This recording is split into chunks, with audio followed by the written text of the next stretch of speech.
ঠিকানায় পৌঁছে দিতে ওই আল্লাহর সময় দরকার হবে না। কে যেন আজহার নাকি মাঝার একজন আছে, আগে ওরা খাইছে এখন এরা খেতে চায় না, কি বলছেন না? নামকে বিকৃত করা থেকে বিরত থাকুন। বিএনপি নাকি চাঁদাবাজি করে, বিএনপি নাকি দখলবাজি করে, বিএনপি নাকি চেতেন কেন? আমি এই জন্য চেতব, চোরের মনে পুলিশ পুলিশ। ইসলামপন্থী আলেমগণ যখন চাঁদাবাজের বিরুদ্ধে কথা বলে, একদল খাইছে আর একদল রেডি হয়ে গেছে, তখন ওই কপাল পরা জামাওয়ালার মতো লোকেরা চটকানা দিতে চান। মনে রাখবেন, খলিফার কাজ ভেঙে ছুড়ে তছনছ করে নতুন একটা বাংলাদেশ বিনির্মাণ আমরা করবই। আলেমদের বিরুদ্ধে লেগে একদল হেলিকপ্টারে উঠেছে, আলেমদের বিরুদ্ধে লাগলে আর একদল হেলিকপ্টারে উঠতে পারবেন না। আল্লাহ তাআলা আলেমদেরও দেখেন, জালিমদেরও দেখেন। আল্লাহ তাআলা আলিমদের সাহায্য করেন আর জালিমদেরকে শায়েস্তা করেন। সুতরাং আলেমদের বিরুদ্ধে অবস্থান নিয়ে কেউ জালিমের কাতারে যাওয়ার চেষ্টা করবেন না, পরিণতি কারো ভালো হবে না। সে যদি শফিকুল ইসলাম মাসুদ হয়, শফিকুল ইসলাম মাসুদের পরিণত তার চেয়ে ভয়াবহ। কারণ আলিমেরা কথা বলে জনগণের কল্যাণের জন্য, ইসলামের জন্য। আলিমদের সম্মান করতে শিখুন, নামকে বিকৃত করা থেকে বিরত থাকুন। ফ্যাসিস্টদের এক টাকলা মুরাদ মনে করিয়ে দিচ্ছি, শুধু এই মাওলানা ডক্টর আজহারি হাফিজাহুল্লাহ বলেছিল, ওই যে কি একটা বলে, ঠিক না বা ঠিক, এই কথা বলার দুই একদিনের মাথায় ওর মন্ত্রিত্ব চলে গিয়ে অপমান লাঞ্ছনার কাজ করে আল্লাহকে দাঁড় করিয়েছিলেন। আজ যারা আজহারিকে আজহারি কিংবা ফাজারি বলেন, আপনাদেরকে লাঞ্ছনা এবং অপমানের শেষ ঠিকানায় পৌঁছে দিতে ওই আল্লাহর সময় দরকার হবে না।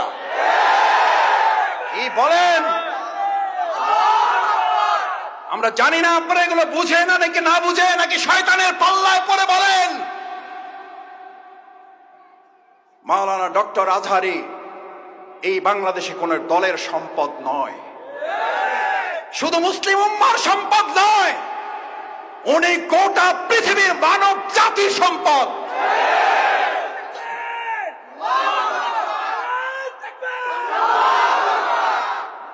ওনাকে আপনারা বলেন একটা দলে যোগ দিয়ে দেন, আরে ভাই উনি তো একটা দলে আছেই, বুঝেন না কেন?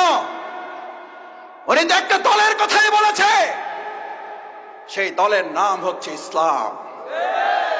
ইসলামের কথা বললে যদি কারো গায়ে আগুন জ্বলে, তাহলে বুঝতে হবে ওটা মুসলিম নামের কলঙ্ক, ইসলামের দুশমন।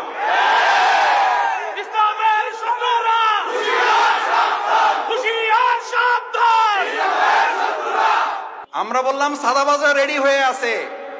আরে ভাই, রেডি হয়ে আছে বলার মধ্যে দিয়ে যদি আমি ভয় পেয়ে যাই, তাহলে তো আমি দুইটা অন্যায় করেছি। নিজ দায়িত্বে এটা আমি এবার ঘাড়ে চেপে নিয়েছি। চোরের মনে দুই উজু করা লোক সকালবেলা, একজন তাহাজ্জুদের জন্য আর একজন চুরি করার জন্য নাক মুখ ধোয় না। তাহাজ্জুদওয়ালা মনে করতেছে এই দেশে তো আরো চোর আছে, এটা মনে করে। তাহাজ্জুদওয়ালা মনে করে আমার মতো তাহাজ্জুদ পড়ার লোক তো এই সমাজে আরো। চোরওয়ালা মনে করে চোর আগে তো একা করতাম, এখন থেকে আমার দলে লোক আরো। আল্লাহ, এই গল্পগুলো এরা কেন মনে রাখে না? এগুলো তো গল্প না, এই গল্প মনে রাখলে তো চেতার কথা না।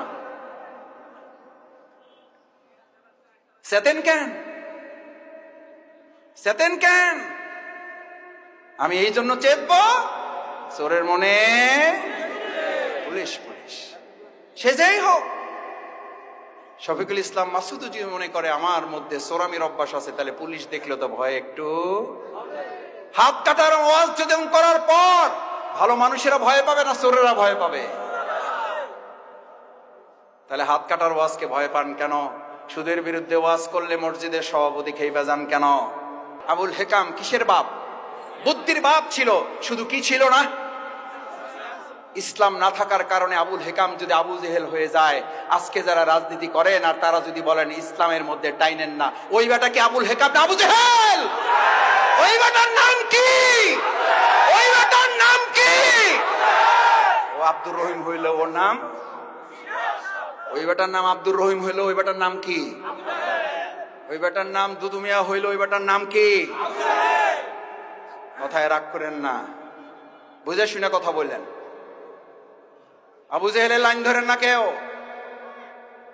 আমাদেরকে ভয় দেখাবেন না, কারণ আমরা ভয় করি কাকে? কাকে? আল্লাহকে যারা ভয় করে, গোটা দুনিয়ার অপশক্তিরা ভয় করে তাকে। এই জন্য আমরা বিগত 15 বছরে 3 জন লাভলে প্রশাসনের প্যান্ট খুলে পড়ে যেত, জিজ্ঞেস করতো কারা নামছে, কয় হুজুররা, কয় কোনো অসুবিধা নাই, কয় ব্যানার দেখেন, ব্যানারে কি লেখা আছে, কয় ব্যানারে লেখা আছে জামাত ইসলামী, কয় এবার সাবধান থাকো। বলছে না বলে নাই? আলহামদুলিল্লাহ 3 জনে এই যাত্রাবাড়ির রাস্তা কাঁপানো হয়েছে না হয় নাই? আপনারা গুলির মুখে থেকেও এগুলো প্রতিবাদ করেছেন না করেন নাই? ইনশাআল্লাহ আমরা ভবিষ্যতেও এই অন্যায়ের প্রতিবাদ।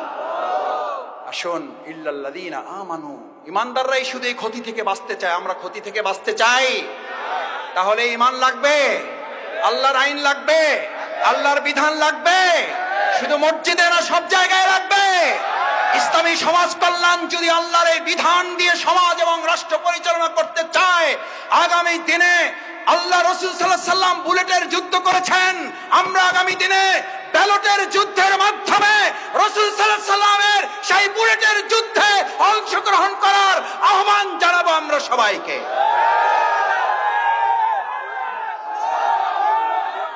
রাজি সবাই?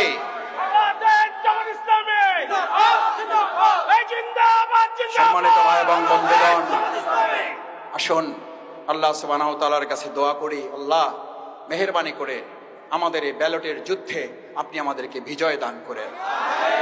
রাসূল সাল্লাল্লাহু আলাইহি ওয়াসাল্লামের সেই বাণী আমাদেরকে ধারণ করান। কতিপয় হাপরওয়ালা বুঝেন, দা কাশি বানায়, তাদের সাথে অবস্থান করেন, কোনো কাজ করবেন না। মাথা থেকে গন্ধ না দুর্গন্ধ বেরোবে, কারণ হাপরওয়ালাদের সাথে বসে আছেন। হাপর বুঝেন, দা কাশি বানায়। রাসূল সাল্লাল্লাহু আলাইহি ওয়াসাল্লাম বললেন, তোমার আতর কেনার সামর্থ্য নাই, পকেটে টাকা নাই, আতরের দোকানে সকাল থেকে সন্ধ্যা পর্যন্ত বসে থাকো। গন্ধ না দুর্গন্ধ? কি দুর্গন্ধ না সুগন্ধ? আজ এখানে যারা আছেন, ব্যালটের যুদ্ধের মাধ্যমে আগামী দিনে হাপরের পক্ষ নিবেন নাকি আতরওয়ালাদের পক্ষ নিবেন?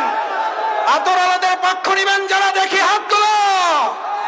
আল্লাহ আমাদের আতরওয়ালাদের সাথে কবুল করেন। আস্তাগফিরুল্লাহ রাব্বি মিন কুল্লি যামবি ওয়া আতুবু ইলাইহি। সুবহানাকাল্লাহুম্মা ওয়া বিহামদিকা আশহাদু আল্লা ইলাহা ইল্লা আনতা আস্তাগফিরুকা ওয়া আতুবু ইলাইক।